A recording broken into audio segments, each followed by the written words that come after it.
India में MIM को alliance में शामिल नहीं किया गया। देखिए, इंडिया अलायंस में किसको शामिल करना नहीं करना ये निर्णय हमारे लेवल का नहीं है। हमारे हाई कमांड इसके बारे में निर्णय लेते हैं और सबका ये मानना है कि सब सम विचार की जो पार्टी है, आज बीजेपी को अगर हराना है तो सबको मिलकर लड़ने की सख्त ज़रूरत है, क्योंकि उनके लिए नफ़रत बांटना बहुत आसान है, मोहब्बत बांटना मुश्किल है। देर से बिकती है लेकिन मोहब्बत ज़रूर बढ़ती है लोगों में। तो ये किसको लेना किसको नहीं लेना ये निर्णय हाई कमांड का है, इसके बारे में मेरा कमेंट करना उचित नहीं होगा। एजाज साहब, मालेगांव शहर में ना इस बात की काफ़ी चर्चा है कि यहाँ के जो मौजूदा एमएलए हैं वो कांग्रेस में शमूलियत ले सकते हैं, इसको लेकर कुछ जानकारी है आप? नहीं, मेरे पास इसको लेकर कोई जानकारी नहीं है। वो ये अगर हो रही होंगी तो बात ये ऊंचे लेवल पे हो रही होंगी, इसके बारे में मेरे पास कोई जानकारी नहीं।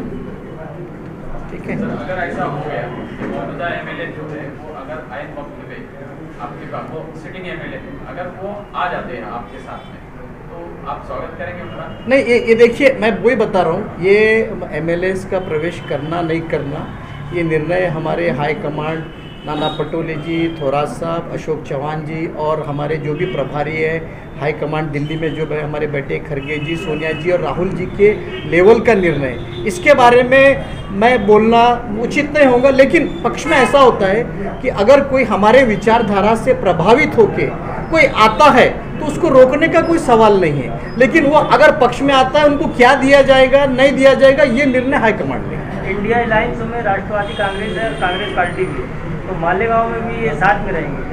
हाँ बिल्कुल, पूरे हर चुनाव में साथ में रहेंगे, चाहे विधानसभा और शरद पवार की राष्ट्रवादी बोलो। शरद पवार की राष्ट्रवादी की बात कर रहे हैं ना आप? किसकी बात कर रहे हैं? राष्ट्रवादी दो है तो थोड़ा उसका खुलासा होना चाहिए, किसके राष्ट्रवादी की बात कर रहे हैं आप? बोले किसके राष्ट्रवादी?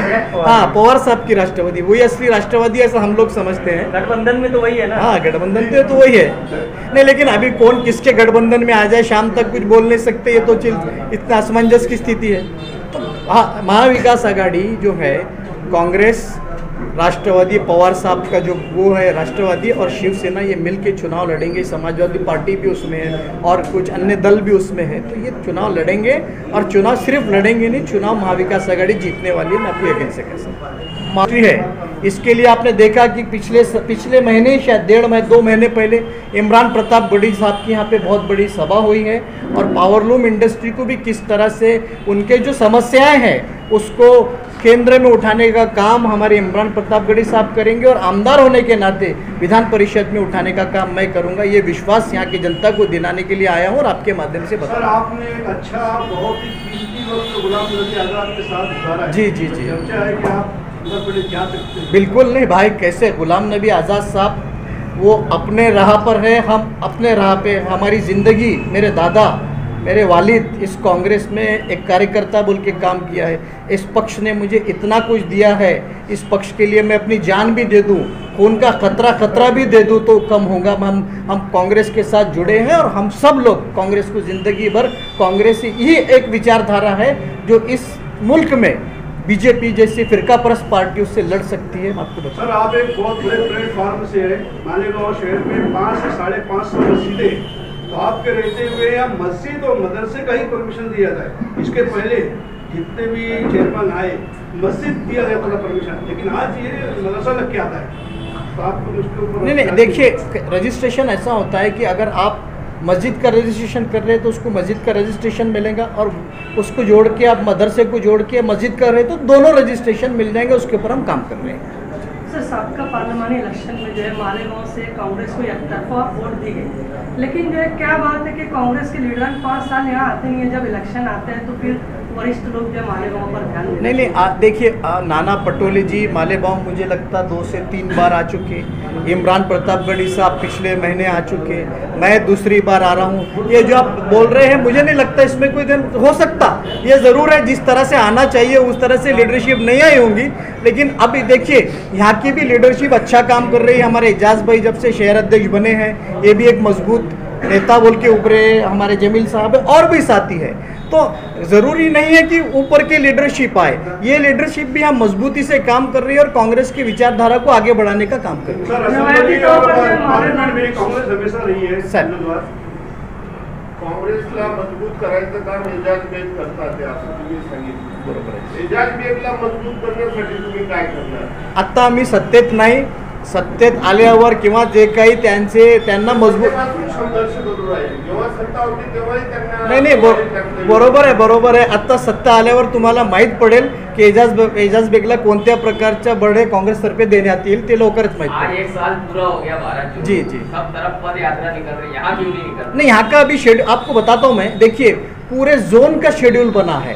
और कल जैसा हम लोग नासिक में थे, नासिक में पद यात्रा थी. मुझे लगता है एजाज भाई अपने पास का क्या शेड्यूल आप दिएंगे अपना हाँ, अभी देना है। ये जो शेड्यूल तय हो रहा है, ये विभागीय शेड्यूल तय हो रहा है. यहाँ पर एक तो आदरणीय बाला साहब थोराट जी या कोई बड़ा नेता उस पद यात्रा में शामिल होगा, जिसका आज ये बैठ के तैयारी करेंगे. ऐसा नहीं है कि रोज पद यात्रा हर शहर में या हर गांव में होंगी. पद यात्रा का पूरे विभाग का शेड्यूल है. वो शेड्यूल में जब भी मालेगांव का मौका आएगा जरूर वहाँ पर पद यात्रा होगी.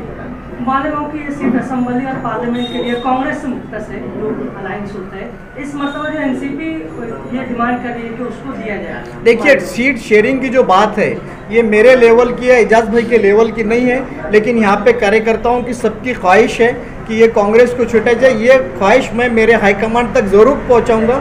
और ये निर्णय लेने का अधिकार हमारे हाईकमांड नाना पटोले जी और विकास आघाड़ी के जो नेता है थोराट साहब, ये सब मिलकर तय करेंगे. पावरलूम सिटी है, कांग्रेस से बहुत अपेक्षा है कि कुछ देंगे. इमरान भाई पीछे आए तो उन्होंने भी कुछ वादे किए थे. क्या कुछ दाएं बढ़े क्या? नहीं, बिल्कुल आपको बताना चाहता हूँ, कल इमरान प्रतापगढ़ी साहब से वही हमारी चर्चा हुई पावरलूम के बारे में. अब ये स्पेशल अधिवेशन में भी वो बात उठाने वाले हैं. पिछले अधिवेशन में भी उन्होंने बात उठाई. पावरलूम के जैसा मालेगांव है, भिवंडी शहर है, इचल किरंजी है, ऐसे कुछ शहरों में जाकर वो खुद भी सबसे चर्चा कर रहे हैं. और मैं भी आने वाले अधिवेशन में जहाँ भी इसके बारे में बोलना है इंशाल्लाह मैं ज़रूर बात करूँगा. मराठा आरक्षणाच्या संदर्भात आंदोलन पूर्ण महाराष्ट्रात चालू आहे.